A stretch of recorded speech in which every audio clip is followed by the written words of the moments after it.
أشرف الأنبياء والمرسلين وعلى آله وصحبه أجمعين. سبحانك لا علم لنا إلا ما علمتنا إنك أنت العليم الحكيم. رب اشرح لي صدري ويسر لي أمري واحلل عقدة من لساني يفقهوا قولي. أما بعد، الحمد لله على نعمة الإسلام، الحمد لله على نعمة الإيمان, wa kafa biha min ni'mah. Alhamdulillah, segala puji bagi Allah Subhanahu wa taala yang memberi kita berbagai kenikmatan. Nikmat Islam, nikmat iman, nikmat ilmu, nikmat sehat, nikmat harta, nikmat senang, nikmat sedih.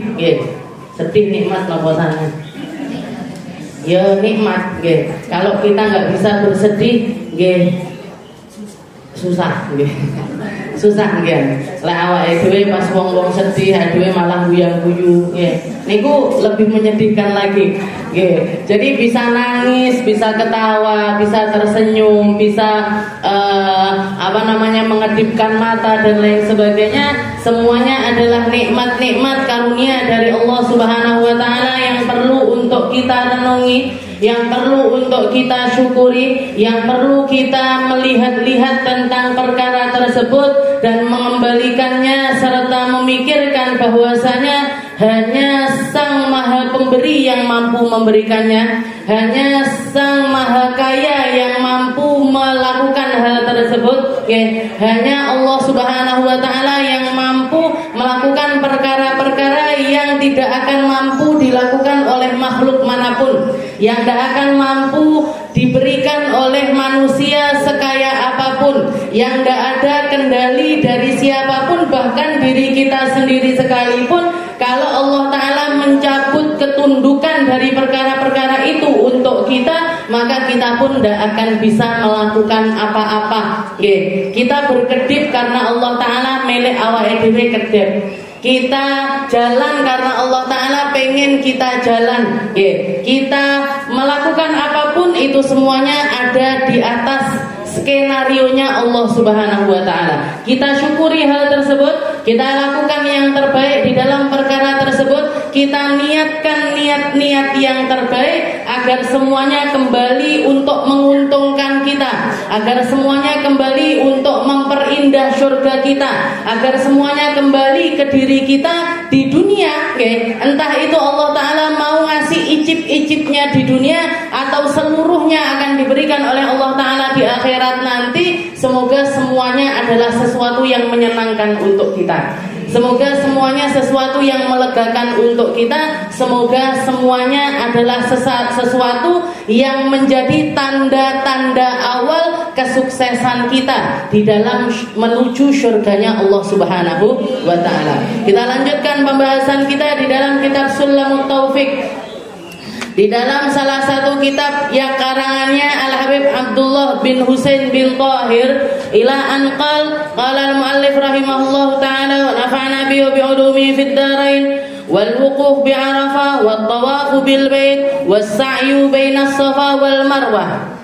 Dikatakan setelah kita bahas tentang perkara tawaf serta sunnah-sunnahnya tawaf atau apapun yang harusnya kita datangkan di dalam tawaf kita. Kalau yang wajib maka wajib untuk dilakukan. Kalau yang sunnah, kalau kita mendapatkannya ada tambahan pahala. Tapi kalau ketinggalan pun tidak akan membuat tawaf kita ini batal. Tidak akan membuat tawaf kita ini batal. Sekarang perkara keempat yang termasuk di dalam arkanul hajj, rukunnya haji, pilarnya haji, pondasinya haji. Kalau haji tanpa perkara-perkara ini maka hukum hajinya jadi tidak sah. Hukum hajinya jadi tidak sah. Yang keempat, wa huwa sa'yu bainas Safa wal Marwah. Setelah kita menyelesaikan tawaf, kalau di dalam haji namanya tawaf ifadah. Kalau hajinya haji tamattu atau haji, kalau hajinya haji tamattu, ada lagi yang namanya tawaf kudum. Ada lagi yang namanya tawaf ketika kita baru saja datang. Tawafnya hukumnya wajib, maka sa'inya hukumnya juga jadi wajib. Tawaf ifadah juga gitu. Tawafnya adalah tawaf wajib, maka sa'inya juga adalah sa'i wajib. Jadi kalau tawafnya tawaf wajib, maka wajib ditambahi setelahnya itu dengan melakukan yang namanya sa'i. Tapi kalau tawafnya adalah tawaf sunnah, maka tidak perlu ada sa'i setelahnya. Tidak perlu ada sa'i setelahnya. Apa itu sa'i? Wa huwa ayyas'a sab'a marrat baina jabalai as-Safa wal Marwah. Yaitu sa'i itu artinya adalah lari-lari kecil. Lari-lari kecil jalan antara Bukit Safa ke Marwah. Antara Bukit Safa ke Marwah. Ndak oleh diwalik, aku milik Marwah sik terus Safa. Ndak bisa. Urutannya Safa dulu baru Marwah. Kenapa? Selain Siti Hajar melakukan perjalanan kehidupannya itu dengan cara semacam itu, juga karena Allah Subhanahu wa taala mengatakan di dalam Al-Qur'an, "Innas Safa wal Marwata min sya'airillah." Inna safa wal marwata min sya'airillah, faman hajjal baita aw i'tamara fala junaha alaihi ay yattawafa bihima, wa man tatawwa'a khairan fa innallaha syakirun alim. Allah Subhanahu wa taala mengatakan sesungguhnya Safa serta Marwah adalah bukti-bukti maskot syiarnya Allah Subhanahu wa taala. Barang siapa yang mengagungkan setiap syiar-syiarnya Allah, itu menunjukkan kalau ada ketakwaan di dalam diri hamba tersebut. Kalau senangnya hati kita, kalau penghormatan hati kita tentang perkara-perkara yang menjadi simbol-simbol agama, maka itu bukan sesuatu yang lebay, Bu. Itu bukan sesuatu yang hulu. Napa hulu? Hulu itu berlebihan, bukan lebay, bukan berlebihan, bukan keterlaluan, tapi semuanya adalah pertanda dari besarnya takwa yang ada di dalam diri hamba tersebut. Kita mengagungkan Nabi Muhammad. Kalau kelahirannya Nabi bikin yang namanya maulid, bikin acara besar-besar. Bahkan lek di kampung dalam ini bisa seminggu perayaannya. Ada tabligh akbar, ada bazar, ada jalan sehat. Enek apa ndak jalan sehat? Oh yo enak. Ada bazar, ada sunatan massal, ada ini itu dan lain sebagainya. Kalau ada orang mengatakan lebay, wong ulang tahunnya, wong ngerayain ulang tahun aja kok sampai seperti itu. Bu, perayaannya kita, penunjukan rasa kita tentang tentang syukurnya kita karena hadirnya Nabi Muhammad SAW itu masih sangat wajar, masih sangat kecil sekali kalau dibandingkan apa yang dilakukan oleh para sahabat-sahabatnya Nabi Muhammad SAW.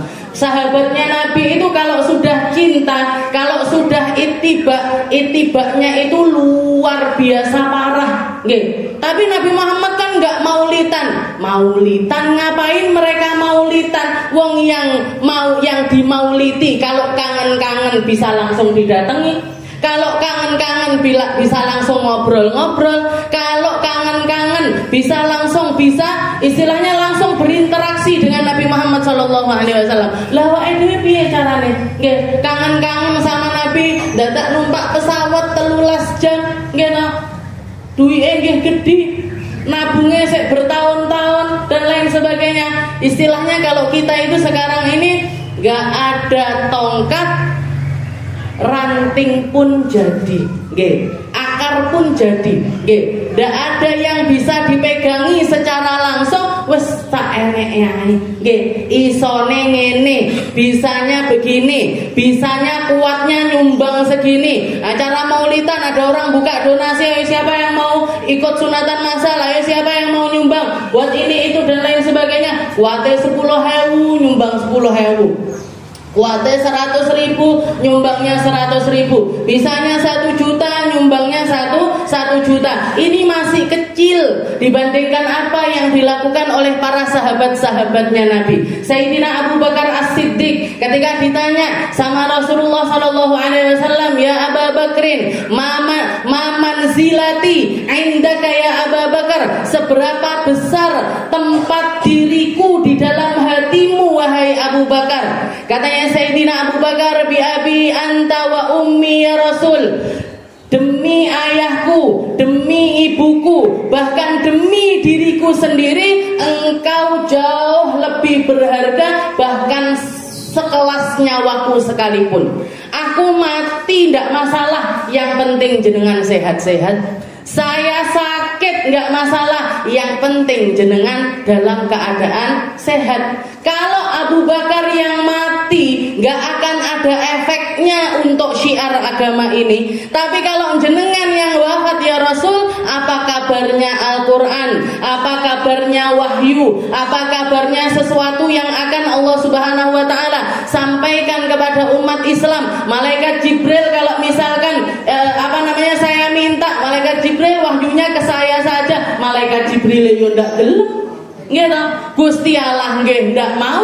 Kalau ndak lewat Nabi Muhammad sallallahu alaihi wasallam, Allah taala ndak mau menyampaikan risalah-risalah tersebut. Nggih, makanya sampai dikatakan ketika di dalam perjalanan antara Mekah ke Madinah itu, beliau ketika sembunyi di dalam gua, padahal di dalam gua tersebut sudah masuk seekor ular yang dari awal dia masuk ke dalam gua tersebut, dia sudah tahu ini adalah gua yang akan jadi tempat transitnya Nabi Muhammad, tempat beliau istirahat ketika perjalanan antara Mekah ke Madinah. Jadi si ular ini tadi nungguin di dalam gua, melek cetuk Kanjeng Nabi, pengen ketemu sama Rasulullah sallallahu alaihi wasallam. Begitu Sayyidina Abu Bakar masuk, bukan Nabi Muhammad dulu yang suruh masuk, Sayyidina Abu Bakar yang masuk, ngelihat aman nopo ndak, enek kewan nopo ndak, ada binatang-binatang yang berbahaya apa enggak, karena gua tutu hotel.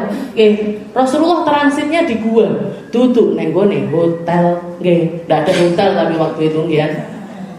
Jadi ketika melihat sudah aman, beliau masuk, beliau masuk. Setelah itu Rasulullah juga masuk. Begitu Rasulullah masuk, ternyata dari salah satu lubang itu keluar, nongol kepalanya si ular ini tadi. Katanya Sayyidina Abu, enek ulo tiba. Akhirnya apa yang beliau lakukan? Ditutup pakai jempol kakinya. Ditutup si lubang tadi, ditutup pakai jempol kaki, bukan jempol tangan. Pakai jempol kakinya Sayyidina Abu Bakar. Sayyidina Abu Bakar nutup demi untuk menyelamatkan Nabi. Ulone niatnya bukan untuk gigit Nabi, tapi pengen ketemu aja. Jadi katanya istilahnya tukaran antara Sayyidina Abu Bakar sama si ular yang tadi. Si ular ini tadi, aku lo melek cetuk, dicucuk, sing nyucuk duduk dong, sing nyucuk ulo, otomatis berbisa digigit sekali, digigit 2 kali, digigit berkali-kali jempolnya Sayyidina Abu Bakar sampai beliau lemes, sampai beliau ndak iso ngomong lagi, cuman air mata yang keluar dari kedua bola matanya Sayyidina Abu Bakar. Katanya Rasulullah, iki Abu Bakar ki nyapo kok kamu? Enggak tahu kalau orang sekarat gitu. Wong dijabatullah gitu. Enggak tahu kalau Sayyidina enggak ya Rasul, tapi air matanya beliau mengalir. Dilihat, diperhatikan sama Nabi, ini kakinya ini, dibuka, digeser kakinya Sayyidina Abu Bakar, ternyata ularnya itu keluar, ularnya keluar. Katanya si ular, ya Rasul, saya cuma pengen ngelihat wajahmu, karena saya dikasih tahu kalau gua ini akan menjadi tempat transitmu, gua ini akan menjadi tempat yang persinggahanmu ketika engkau berhijrah. Saya cuma pengen ngelihat jenengan ya Rasul. Sudah ngobrol-ngobrol sama Nabi. Setelah itu ularnya keluar. Sini Sayyidina Abu Bakar saya ingin dalam keadaan sekarat, diusap jempol kakinya, diusap sama Rasulullah jempol kakinya, sembuh seperti sedia kala. Ini Sayyidina Abu Bakar rela digigit ular, rela hartanya diberikan semuanya, sampai tidak bersisa sama sekali. Ketika berangkat hijrah dari Mekah ke Madinah, duit kabeh digotong, semua makanan yang ada di rumah dibawa, anak istrinya tidak dipikirkan sama sekali. Ketika ditanya sama Rasulullah, ya Abu Bakar, wahai Abu Bakar, apa yang kamu tinggalkan untuk keluargamu? Katanya Sayyidina Abu Bakar, taraktu alaihim Allah wa rasuluh. Yang saya tinggalkan untuk mereka hanya Allah dan juga Rasulnya. Itu keyakinannya saya. Jadi awake dhewe mek ngono-ngono tok, nggih. Cuman perayaan gitu-gitu aja. Bahkan perayaannya pun juga lebih ke menyenangkan kita, bukan menyenangkan Rasulullah sallallahu alaihi wasallam. Nggih toh, seneng dhewe. Tolak seneng karak-karakan, nggih. Yang punya anak laki-laki didaftarne sunatan massal, nggih. Sunatan di sini bisa sampai 70 orang, 70 anak, 80, kadang 100 bahkan. Meriah, nggih. Semuanya seneng, nggih. Tinggal kembalinya ke kita masing-masing. Wa man yu'azzim sya'airallah. Kita ini mengagungkan peristiwa-peristiwa atau simbol-simbol agama Allah ini untuk kita apa karena saking cintanya kita kepada Allah Subhanahu wa taala. Wa man yu'azzim sya'airallah fa innaha min taqwal qulub. Termasuk Safa Marwah ini tadi. Nggih, inna safa wal marwata min sya'airillah. Makanya dikatakan ini semua yang berkaitan dengan haji ini kalau jenengan perhatikan kan kembalinya kepada sejarahnya Nabiullah Ibrahim.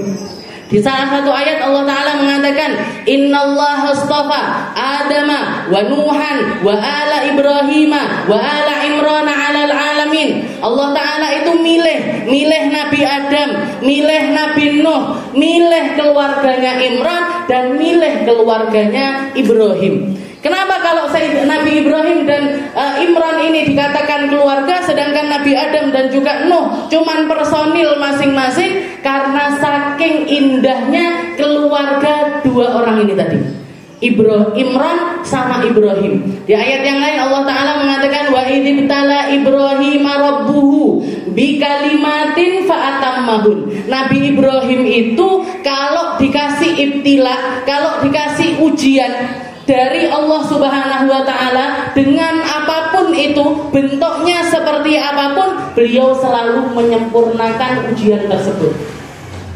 Ujiannya Nabi Ibrahim ini disempurnakan, lulus dengan cara yang paling sempurna, keluar dari ujian-ujian tersebut dengan nilai A++++++.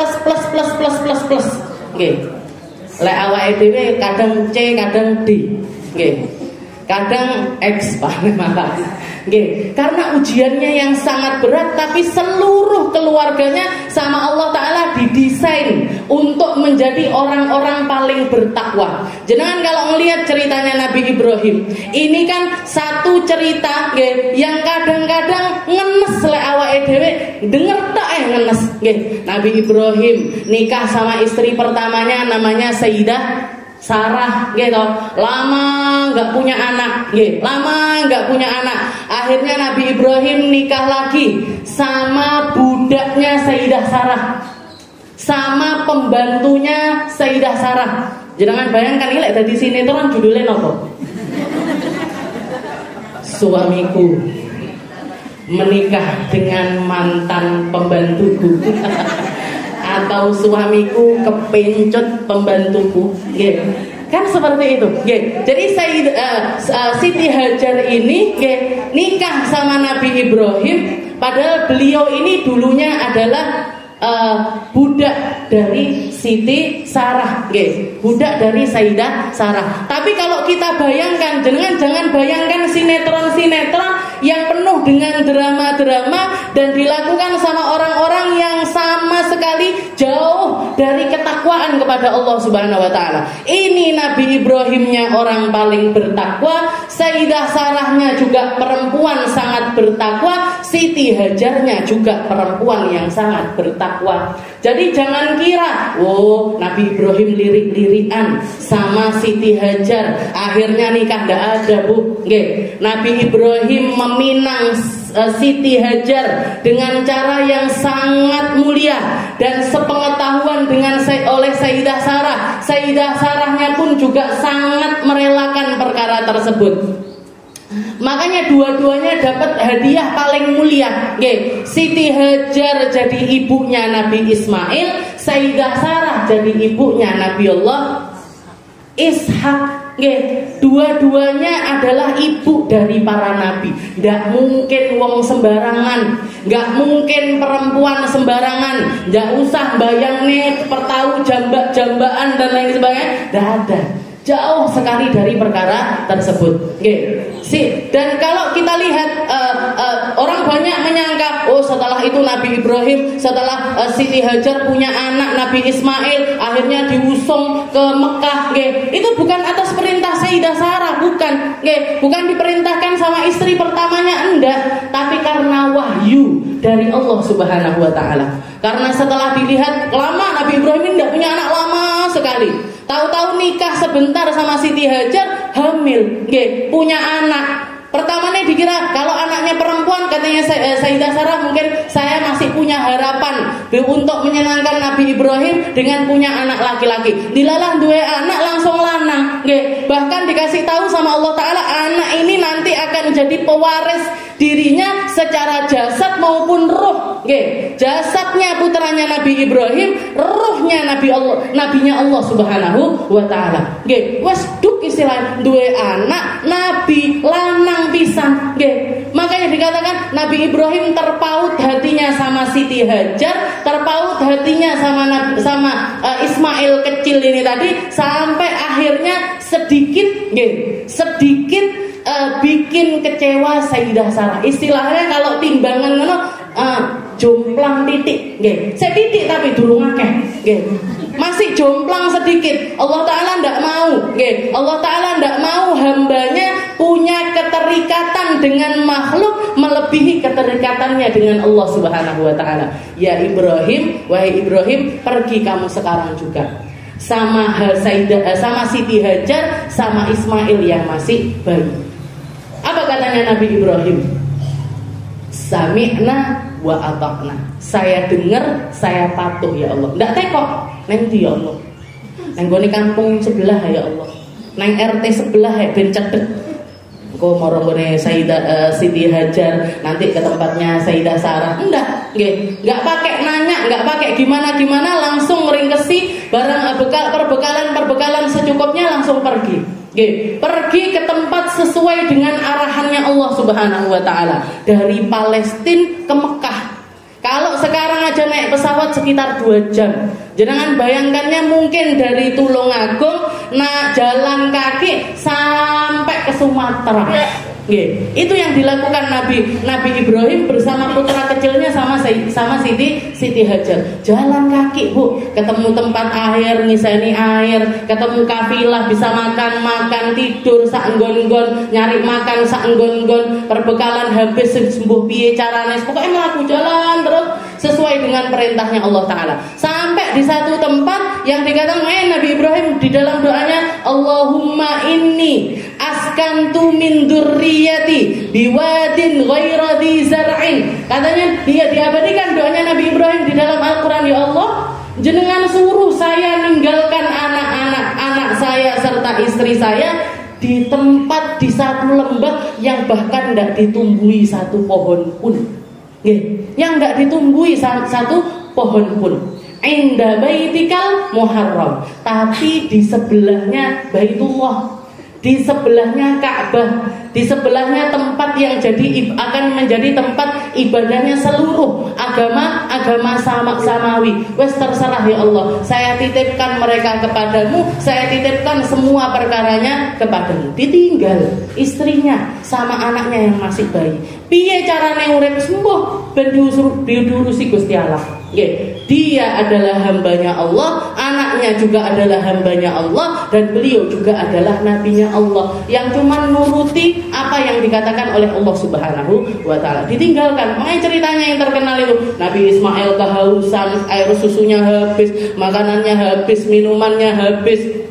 Ngelihat di atas bukit Sofa, kelihatan ada air diparani, tiba-tiba ora enek. Ngelihat lagi ke Marwah, kelihatannya ada, pergi ke Marwah, terus sampai 7 kali.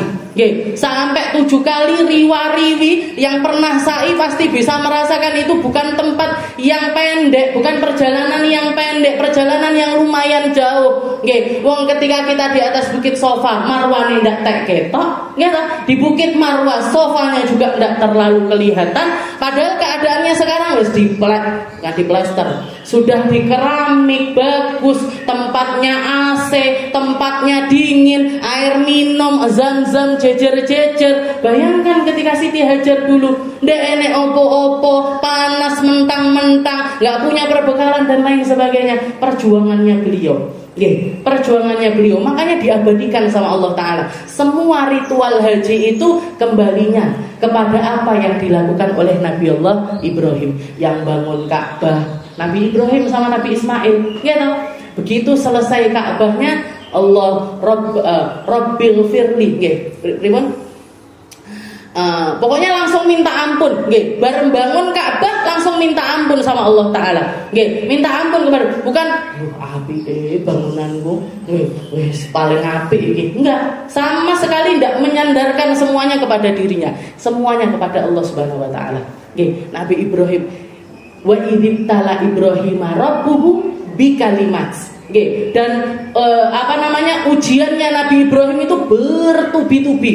Di istri pertamanya, di istri keduanya, di anaknya yang pertama, di anaknya yang kedua. Setelah punya anak Nabi Ismail masih kecil, dikongkon beleh sama Allah Ta'ala, disuruh nyembelih sama Allah Ta'ala, sampai ada ritual yang namanya lempar jumroh dan lain sebagainya, semuanya kembali. Makanya para ulama mengatakan orang haji, orang umroh, ya memang panggilan dari Allah Subhanahu Wa Ta'ala, tapi selain panggilan dari Allah Ta'ala, juga panggilan dari Nabi Allah Ibrahim. Lek jenengan budal berarti diceluk sama Nabi Ibrahim.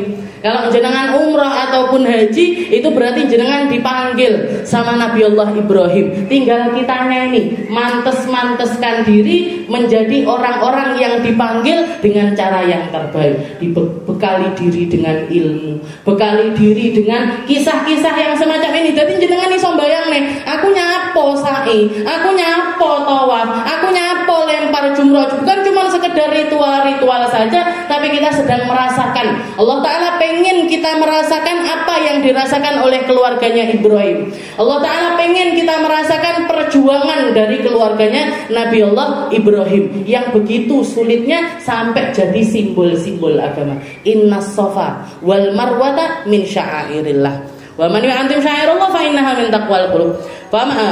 Faman hajjal baita aw i'tamara fala junaha alaihi ayyat tawafa bihi. Jadi kamu selain tawaf di Ka'bah, juga tawaflah di mas'ah, di tempat sa'i. Tapi tawafnya tidak munyer jalan dari Safa ke Marwah, dari Marwah ke Safa, Safa Marwah, terus sampai 7 kali, diakhiri dengan Bukit Marwah.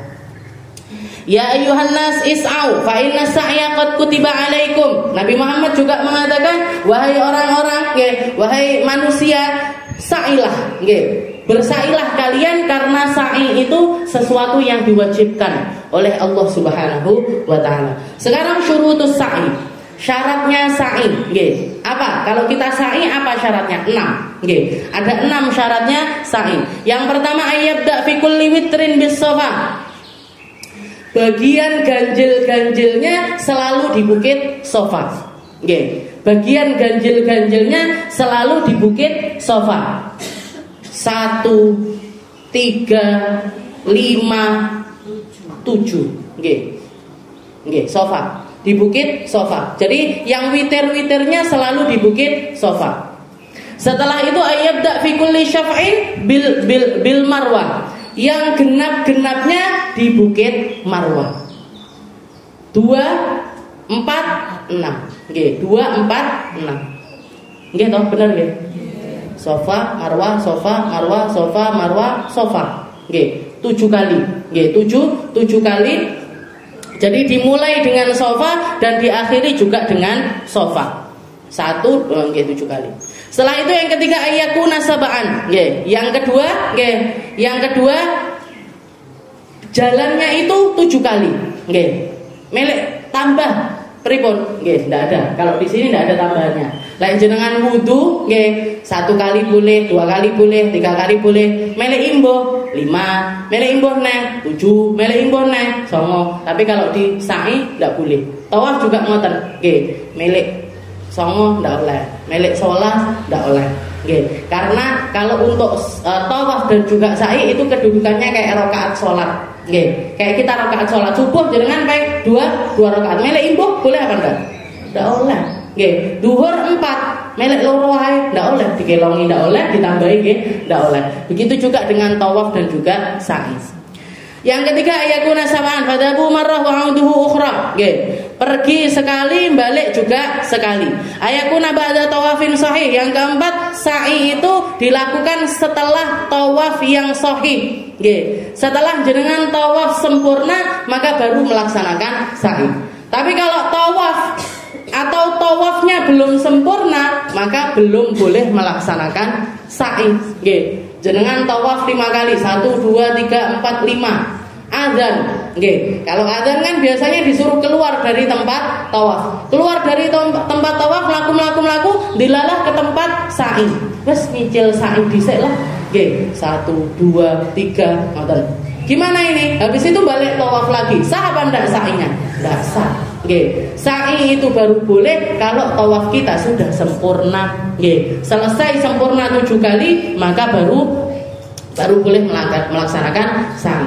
Dan tawafnya ini tawaf wajib, rukun seperti tawaf ifadah atau tawaf kudum. Nggih, tawaf awal pertama datang itu namanya tawaf wajib. Nggih, bukan tawaf rukun tapi tawaf wajib, namanya tawaf kudum. Setelah itu yang kelima ada musarfihi li ghairih. Ketika kita sa'i juga tidak boleh nengok-nengok kemana-mana. Nengok bukan berarti nengok ngeten. Kalau nengok gini aja tidak apa-apa. Tapi menghentikan niat untuk sesuatu yang lain, nah ini tidak boleh. Oke, menghentikan niat sa'i untuk melakukan sesuatu yang lain itu tidak boleh. Tengah-tengah sa'i 1, 2, luwe, keluar dari pintu golek ayam goreng. Nah, gimana ini hukumnya? Batal sa'inya. Oke, batal sa'inya. Gimana cara kalau mau ulangi gimana? Masuk mulai lagi dari awal. Oke, mulai lagi dari awal. Kalau sa'i tidak boleh. Tidak boleh kita istilahnya tanpa hajat, tanpa sesuatu, kecuali kalau kecil-kecil. Oke, durasinya kecil-kecil kayak misalkan sekali ngelak, pergi ke tempat air minum. Habis itu mundur sedikit lagi, jalan lagi. Nah, itu boleh. Atau ketika ke tengah-tengah kita sa'i adzan, orang langsung bikin soft-soft, jangan langsung ikut bikin soft aja. Di tempat tersebut setelah selesai sholat, sholat kan cuma sebentar. Sholat, habis itu melanjutkan lagi, mundur sedikit lagi, terus jalan lagi untuk sa'i, neruskan sa'i. Jadi kalau pendek-pendek dan masih di dalam kategori ibadah boleh. Tapi kalau untuk sesuatu yang lain, maka batal sa'inya dan harus ngulangi dari awal lagi. Contohnya napa niku wau, golek ayam goreng. Ada musarfihi li ghairi. Yang keenam ada muta'rijil katsir an ma bainahuma. Fa in kana yasiran fala yadur. Nah, sama juga. Jadi kalau ini niat memang keluar. Kalau yang kedua ini belok sedikit, bukan sedikit. Tidak boleh belok banyak di antara Safa Marwah tadi. Kalau terlalu banyak tidak boleh. Misalkan gimana? Tiap ketemu tempat air ngombe. Jalan ketemu banyu ngombe. Mlaku titik nek ketemu banyu ngombe nek. Ngombe terus sepanjang jalan, akhirnya kebelet pipis. Akhirnya kebelet pipis, keluar air mah batal. Jadi kalau sa'i pun kalau masih di batas normal untuk mungkin sekali jalan minum sekali, tidak masalah. Tapi kalau sekali jalan minumnya ping 7 gian, ya ini batal sa'inya. Karena apa? Rasanya sa'i jadi hilang.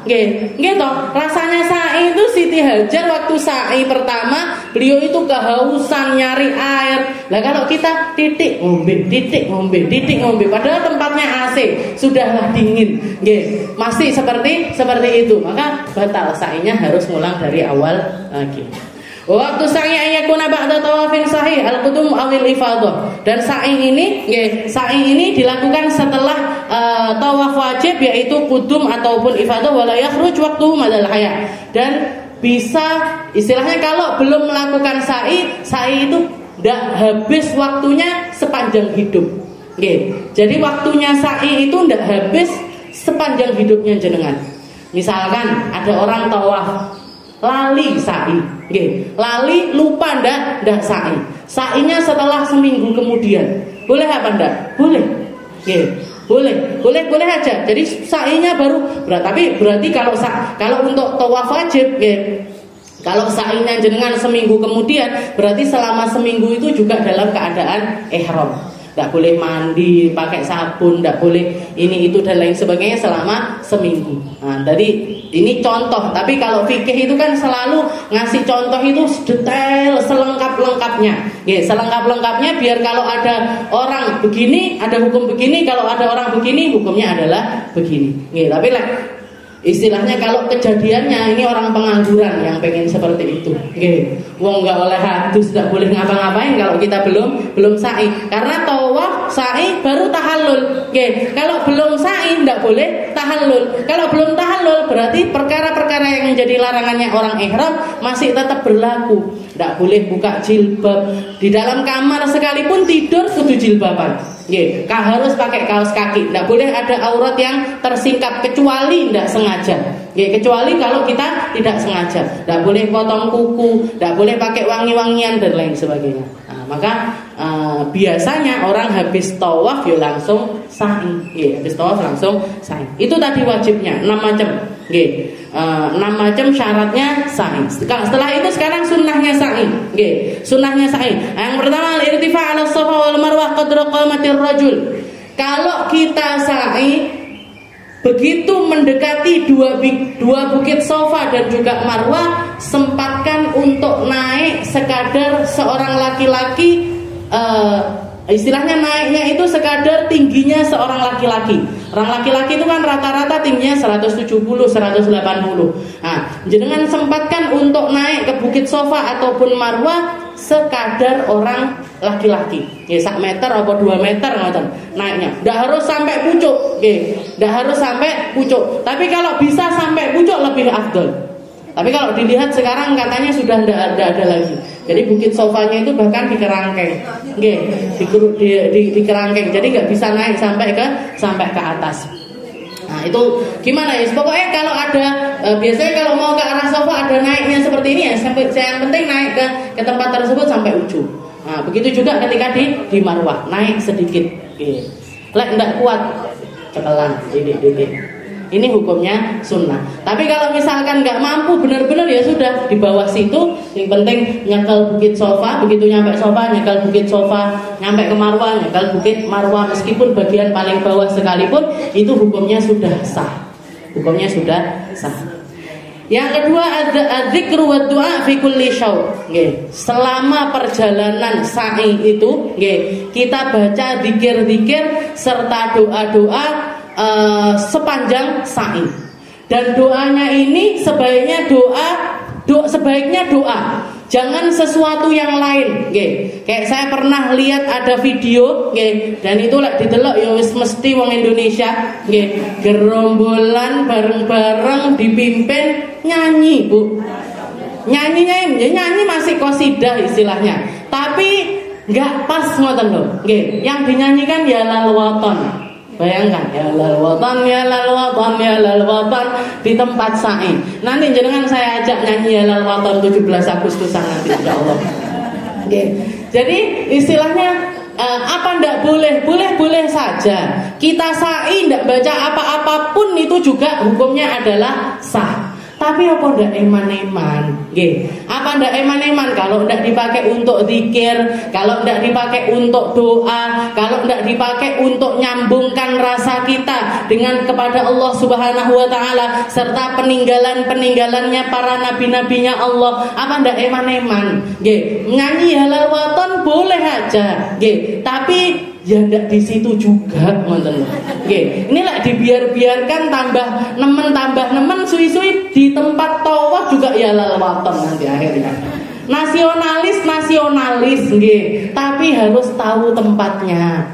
Harus tahu tempatnya. Yang paling afdol kita ngapain dongo. Dongo saapalen jenengan dongo. Doa bahkan doalah dengan doa yang paling bisa jenengan resapi. Isone mek Rabbana atina ya wis niku.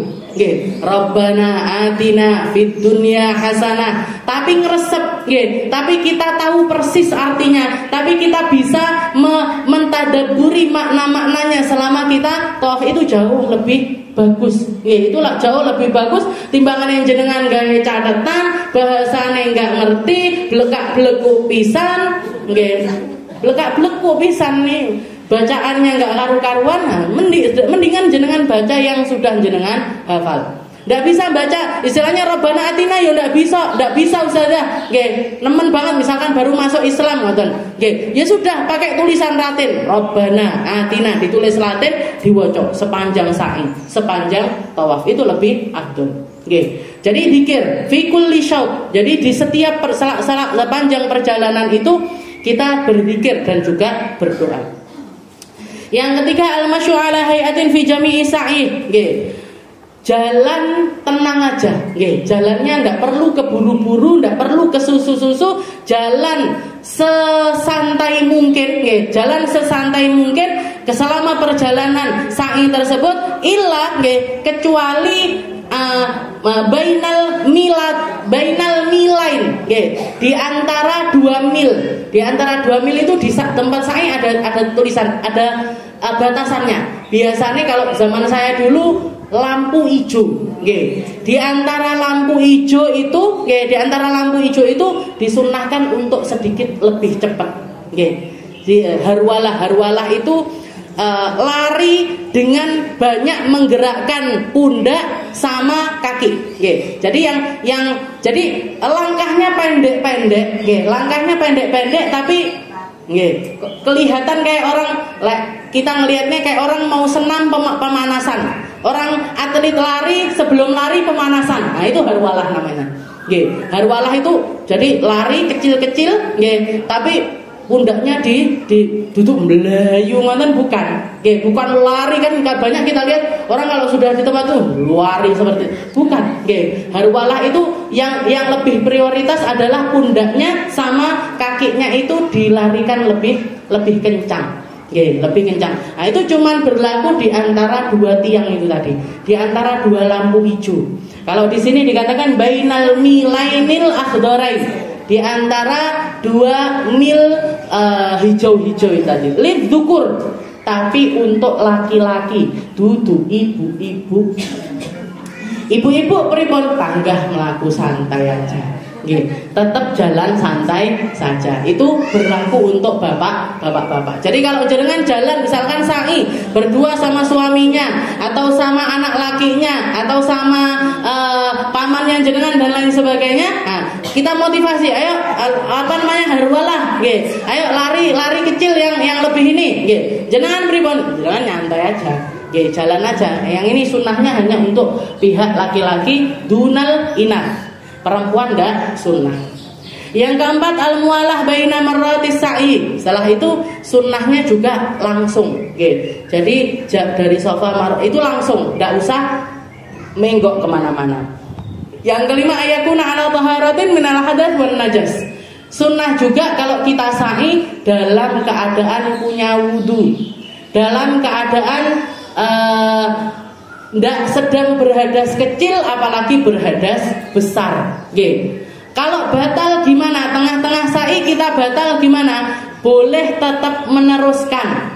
Karena kalau tawaf wajib dalam keadaan toharoh, kalau sa'i batal ndak masalah. Nggih. Di sa'i batal ndak apa-apa.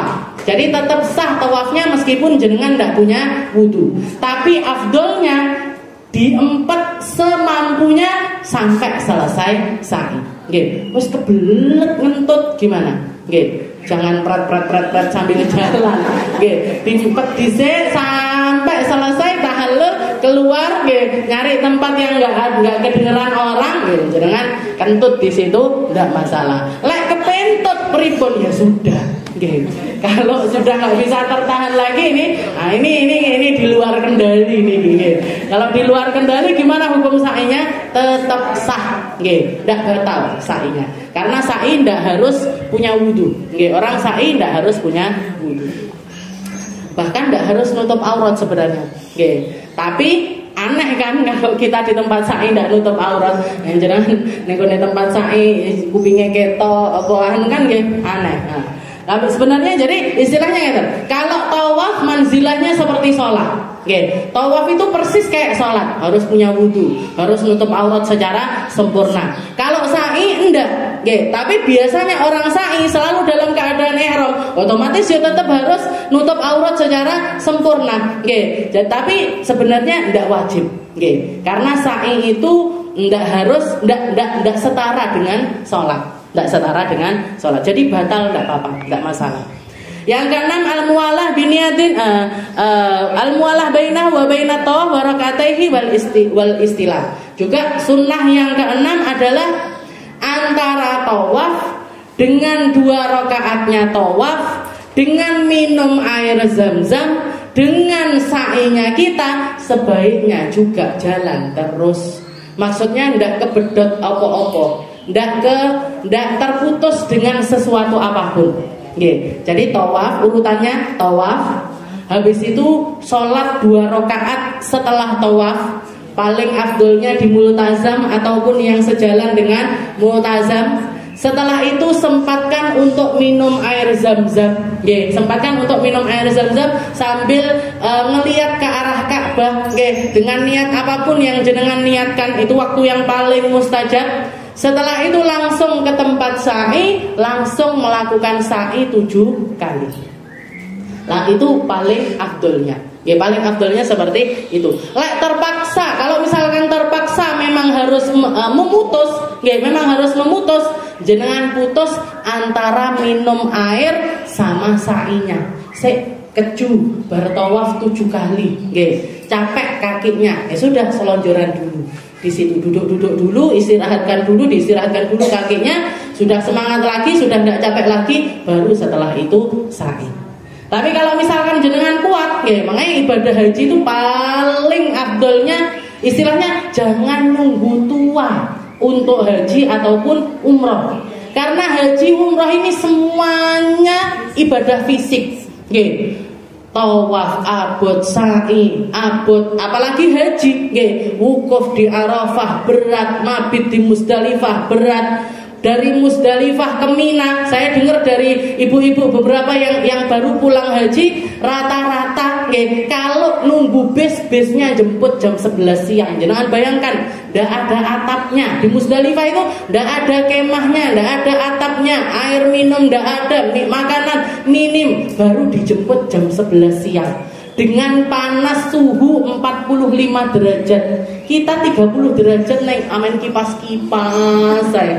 Ini 45 derajat Bu di sana. Sekemarin itu, haji kemarin itu. Jadi yang harus fit benar-benar adalah badannya. Bahkan sebagian di antara mereka pilih jalan. Antara Musdalifah ke Mina itu jalan. Yang harusnya ditempuh naik bis, mereka jalan. Jalan dari jam 2 siang nyampe ke Mina jam 7 pagi. Jangan bayangkan jalan kaki nih. Tapi nggih ngoten, kesel linggo dulu saking jamnya jalan dari jam 2 malam katanya, karena mereka merasa mendingan kita jalan malam yang masih dingin ketimbang nanti sudah siang kita baru jalan, tambah abot ketimbang jalannya di waktu siang. Akhirnya jalan kaki dari Musdalifah sampai ke Mina. Itu tadi berangkat jam 2, nyampe Mina itu jam 7. Berapa jam itu? 5 jam. Kuat jenengan jalan 5 jam, olahraga seperempat jam ya. Al-Ityan bil aniyatil waridah. Jadi mualah. Jadi antara tawaf, setelah itu sholat 2 rakaat, habis itu minum zam-zam sebentar, habis itu ke tempat sa'i. Setelah itu al-Ityan bil aniyatil waridah asna'uha. Doa di antara, kalau ada panduannya bisa doa pakai itu, lek ndak nggih doa sak apale. Yang ke-8 ayakuna mastural aurah. Sunnahnya nutup aurat sepanjang sa'i. Ma baina surah wa rukbah. Kalau laki-laki antara pusar sampai ke lutut. Ghairu sawatain. Kan kana wahduhu fil mas'ah fa idza lam yakun wahdahu fa yajibus satar. Yang ke-9 al-ittiba. Kalau laki-laki sunnahnya sa'i juga dalam keadaan al-ittiba. Al-ittiba itu kayak kemarin itu. Jadi baju atasnya ihram niku dilewatkan ke ketiak sebelah kiri, setelah itu nutupi pundak yang sebelah kanan. Itu namanya al-irtiba. Kalau perempuan gimana? Perempuan nutup aurat secara sempurna. Itu ar-rabi'. Jadi rukunnya haji yang keempat. Yang keempat rukunnya haji itu tadi sa'i. Yang kelima adalah al-halqu awit taksir, motong rambut. Motong rambut atau memendekkan rambut. Motong rambut atau memendekkan rambut. Saya cepatkan, al-qudratul wajib fihi izalatu salati sya'arat bi'ai kaifiyah. Sunnah wajibnya ketika kita begitu selesai sa'i kan tahallul. Tahallul ini sekadar apa? Rambut yang kita potong ini sekadar apa? Minimal minimalnya kena 3 helai rambutnya kita. Jadi yang jatuh itu 3 helai minimal. Kalau pengen lebih dari itu silahkan. Minimalnya adalah 3 lembar. Lali misalkan lupa ndak bawa gunting gimana? Jenengan jabut. 1, 2, 3. Di situ disediakan tong, rambutnya dimasukkan ke situ. Kalau mau disimpan sendiri dipendem. Dipendem yang sekiranya orang ndak lewat-lewat di tempat tersebut. Izalatul salati sya'arat bi'i kaifiyah. Caranya gimana pun, mau dipotong, mau dicukur, mau dicabut, yang penting jatuh. Waktul halak, kapan waktunya? Min muntasifi lailatin nahar wala yakhruj waqtuhu madal hayah. Kalau untuk haji sudah boleh tahallul setelah berlalu malam malam orang-orang mabit di Musdalifah. Orang mabit di Musdalifah itu jam 12 harus di Musdalifah. Sudah lewat dari itu sudah masuk waktunya tahallul. Tapi masih belum boleh tahallul. Kapan bolehnya tahallul? Setelah jenengan melakukan salah satu dari 2 rukun. Kalau ndak jumroh akobah, tawaf ifadah. Kalau rutenya jenengan dari Musdalifah langsung ke Mina, berarti langsung lempar jumroh. Setelah selesai lempar jumroh, tahallul. Itu namanya tahallul ula, tahallul yang pertama. Separuh dari ihramnya kita sudah selesai. Baru tahallul keduanya kapan? Setelah tawaf ifadah. Setelah selesai di Mina 2 hari atau 3 hari, berangkat ke Mekah, tawaf, sa'i, tahallul kedua, selesai semua ihramnya jenengan. Jadi masuknya waktu tahallul itu min muntasifi lailatin nahar, malam hari raya. Malam hari raya ini kalau orang haji pas malam di Musdalifah. Jadi begitu selesai lewat jam setengahnya malam, lewat setengahnya malam di Musdalifah, itu sudah boleh tahallul. Tapi belum boleh tahallul. Sudah masuk waktunya tahallul tapi belum boleh tahallul. Kapan tahallulnya? Setelah melakukan salah satu dari rukunnya, 2 rukunnya haji.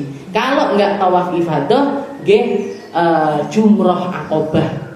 Jumroh akobah. Kalau rutenya Indonesia biasanya langsung ke tempat jumroh. Kalau orang tawaf dulu itu namanya tanazul. Biasanya orang ngomongnya tanazul. Jadi nyewa mobil sendiri langsung berangkat ke Mekah. Kalau langsung berangkat ke Mekah malam itu sholat Idul Fitri di Masjidil Haram. Jadi feel-nya di situ, takbiran di Masjidil Haram. Tapi kalau misalkan tidak bisa, karena itu biasanya rutenya sulit, kredit di mana-mana, dengan ikut rutenya hajinya yang diaturkan pemerintah, langsung ke Mina. Gimana hukumnya? Tidak apa-apa, tidak masalah. Yang penting melakukan salah satu dari 2 rukun haji. Jadi masuknya waktu itu. Selesainya sampai kapan? Madal hayah, sampai kapanpun juga. Jadi kalau misalkan ini, misalkan ada orang haji, orang melaksanakan haji, belum sempat tahallul, belum sempat jumrah akobah, sakit koma misalkan, sampai tidak sadarkan diri, dibawa ke rumah sakit, sampai selama setahun dia di rumah sakit. Selama setahun dia di rumah sakit ini gimana hukumnya? Dia dihukumi sebagai orang yang ihram. Tidak batal ihramnya. Sampai ketemu haji berikutnya, baru tahallul setelah haji berikutnya, gimana hukumnya? Sah. Gimana hukum ininya? Sah. Tapi yo ndak ngono yo ndak usah ngono.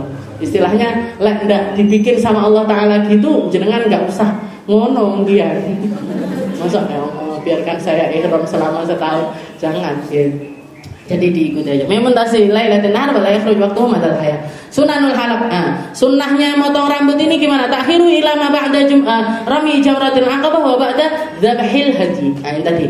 Jadi sunnahnya diakhirkan. Ya, diakhirkan setelah kita memastikan sudah lempar jumrah dan memastikan hewan sembelihan kita sudah disembelih.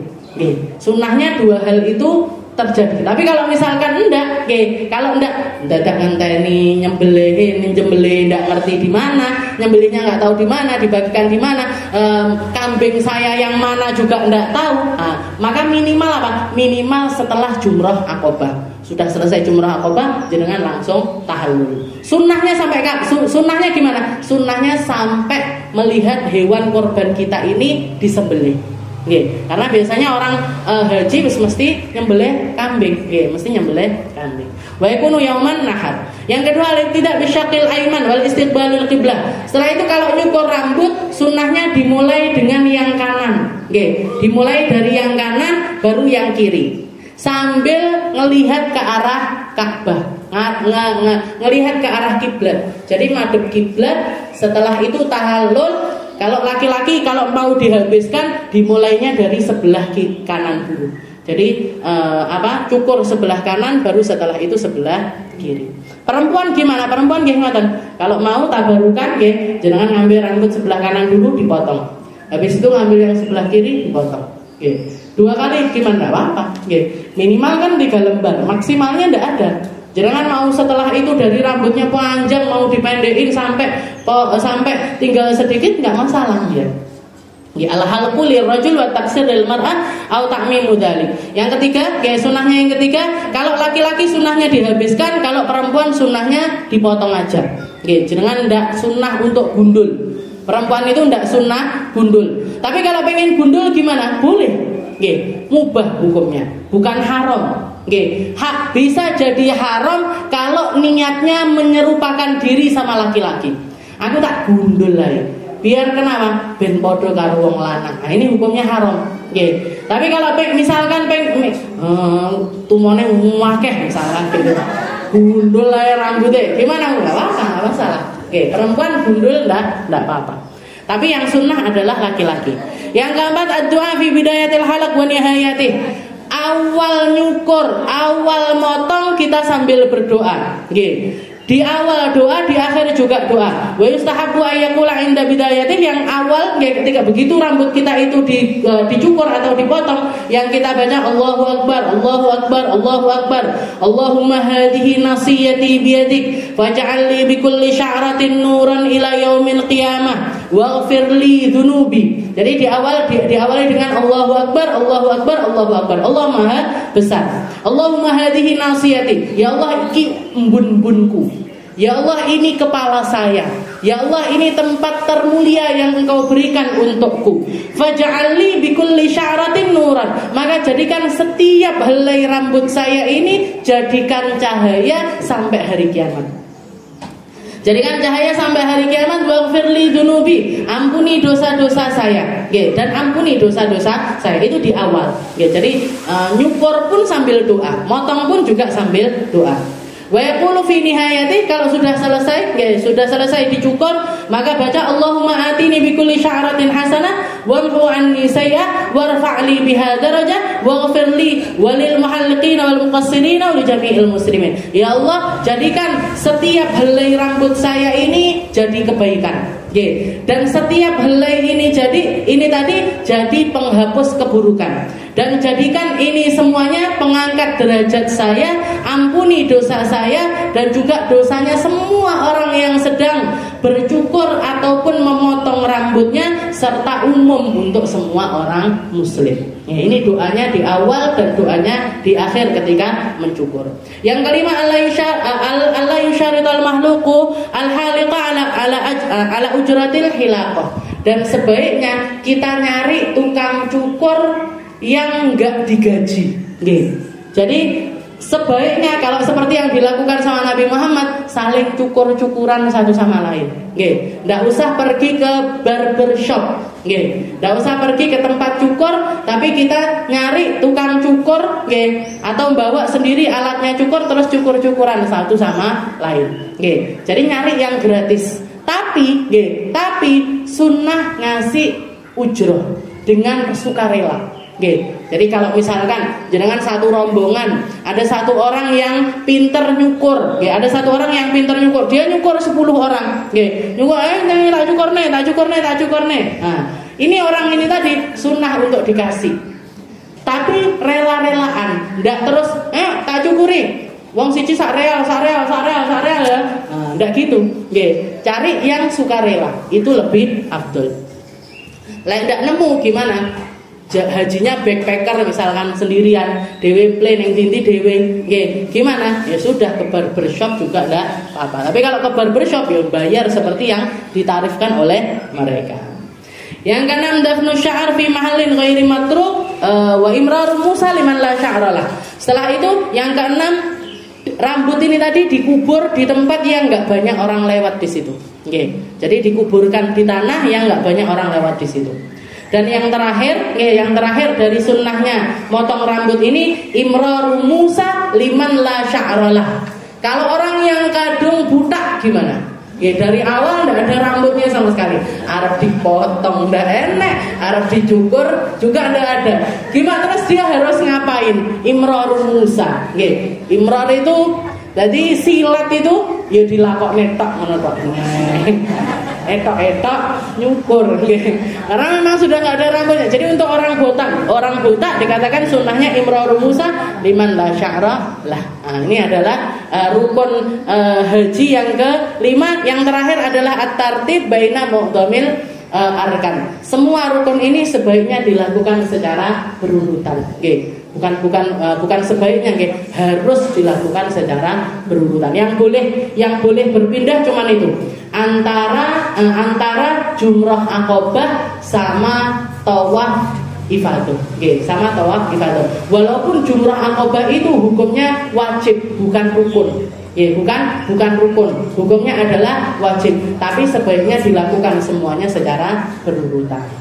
Wallahu a'lam bishawab. Muga-muga haji kabeh muga-muga bisa melakukan sunnah-sunnah secara mendetail, bisa melakukan yang wajib, bisa melakukan yang sunnah, bahkan bisa melakukan dengan cara yang terindah, dengan niat yang terindah, dengan napak tilasi jalan-jalan yang pernah dilalui oleh para nabi-nabinya Allah. Karena tidak ada satu orang nabi pun kecuali mereka berhaji, tidak ada satu orang mulia pun kecuali mereka merindukan Mekah, merindukan Madinah. Mungkin kita juga katut sama niatnya mereka, katut di dalam golongannya mereka, ikut di dalam perkara-perkara yang dilakukan oleh para wali-walinya Allah Subhanahu wa taala, para kekasih-kekasihnya Allah. Ala hadhihi niyya wa ala niyatin salihah wa ila hadratin Nabi Muhammad sallallahu alaihi wasallam bisirril Fatihah.